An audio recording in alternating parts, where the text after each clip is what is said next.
दिल्ली की चुनावी तारीखों का ऐलान कर दिया गया है, बता दिया गया है कि कब वोट पड़ेंगे और कब होगी गिनती और फिर सरकार बन जाएगी जिसे जनता चुनेगी। लेकिन जनता किसे चुनेगी, इसकी तलाश के लिए मीडिया के कैमरे, मीडिया के एंकर दिल्ली की गली गली और नुक्कड़ नुक्कड़ घूम रहे हैं। सत्ता की चाबी किसके हाथ में है, यह तलाश रहे हैं। इन प्रोग्राम्स में जो मीडिया कर रहा है दिल्ली के अलग अलग इलाकों में, उसमें सभी पार्टियों के प्रतिनिधि भी मौजूद होते हैं। वो मंच पर खड़े होते हैं, अपनी बात करते हैं और सामने बैठी होती है दिल्ली की जनता, और जनता के बीच से भी सवाल उठा दिए जाते हैं जिसको कभी कभार एंकर पूछ भी लेते हैं। लेकिन कभी कभी इस तरह के कार्यक्रम में मुश्किल खड़ी कर देते हैं दिल्ली वाले एंकर्स के लिए कि वो किससे सवाल करें और कैसे सवाल करें। पंजाब सरकार की पोस्ट मैट्रिक स्कॉलरशिप योजना 245 करोड़ रुपए आवंटित ताकि अनुसूचित जाति के विद्यार्थियों को मिले उच्च शिक्षा। अगर मुझे ये स्कॉलरशिप ना मिलती तो शायद मैं अपनी पढ़ाई जारी न रख पाती। 2,31,000 विद्यार्थी पंजीकृत, 92 करोड़ की रकम दी जा चुकी।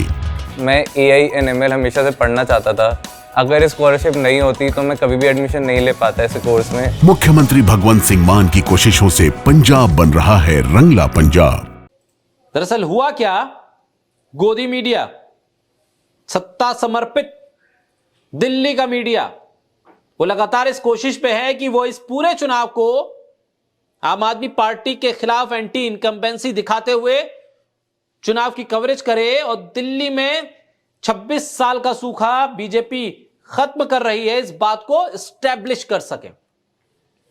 कांग्रेस की तो पूछ कर नहीं रही है मीडिया, लिहाजा इसी नैरेटिव को आगे बढ़ाया जाए, इसीलिए प्रोग्राम किए जा रहे हैं।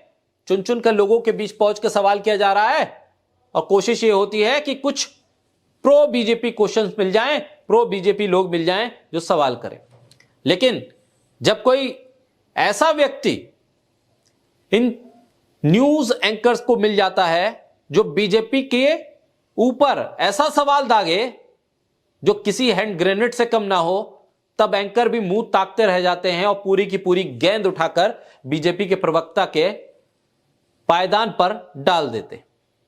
हुआ क्या, आज तक का प्रोग्राम, अंजना उप कश्यप एंकर, दिल्ली की जनता सामने, और मंच पर खड़े थे बीजेपी के प्रवक्ता गौरव भाटिया।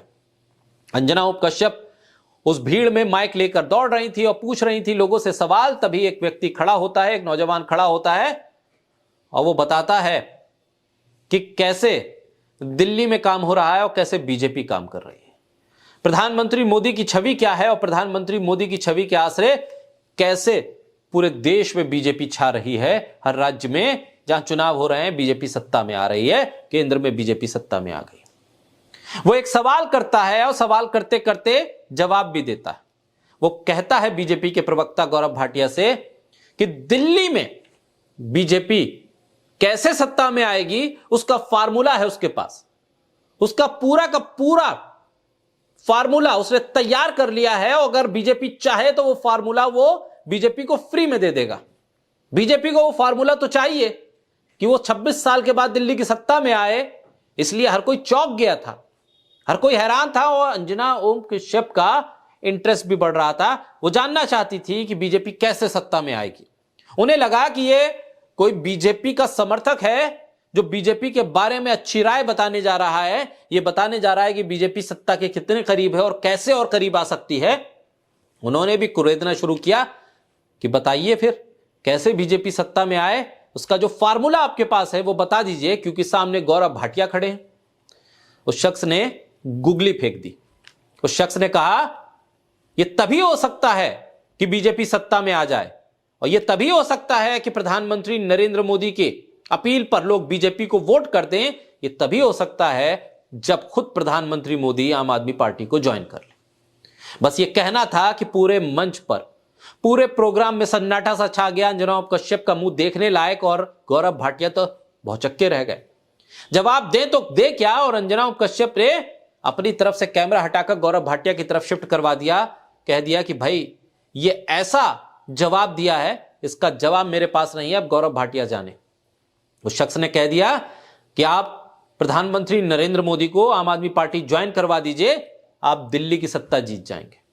यानी साफ तौर पर वो व्यक्ति ये कहना चाहता था कि दिल्ली में आम आदमी पार्टी का कोई तोड़ नहीं है, केजरीवाल के सामने कोई चेहरा नहीं है, केजरीवाल ही अकेले दिल्ली की पहचान बने हुए हैं और आम आदमी पार्टी को सत्ता से दूर कोई कर नहीं सकता, चाहे वो प्रधानमंत्री खुद क्यों न चुनावी मैदान में उतर जाएं। और ऐसा तभी मुमकिन है कि केजरीवाल दिल्ली की सत्ता से दूर हो सकते हैं जब खुद प्रधानमंत्री मोदी आम आदमी पार्टी ज्वाइन कर लेंगे। यानी कि गोलमोल बात करते करते उसने सीधे तौर पर चौका मारा, गुगली फेंकते हुए बीजेपी के प्रवक्ता को ग्रीन बोर्ड कर दिया और अंजना कश्यप देखती रह गई। वो किसी भी तरीके से इस विकेट पर बीजेपी को बचा नहीं पाई।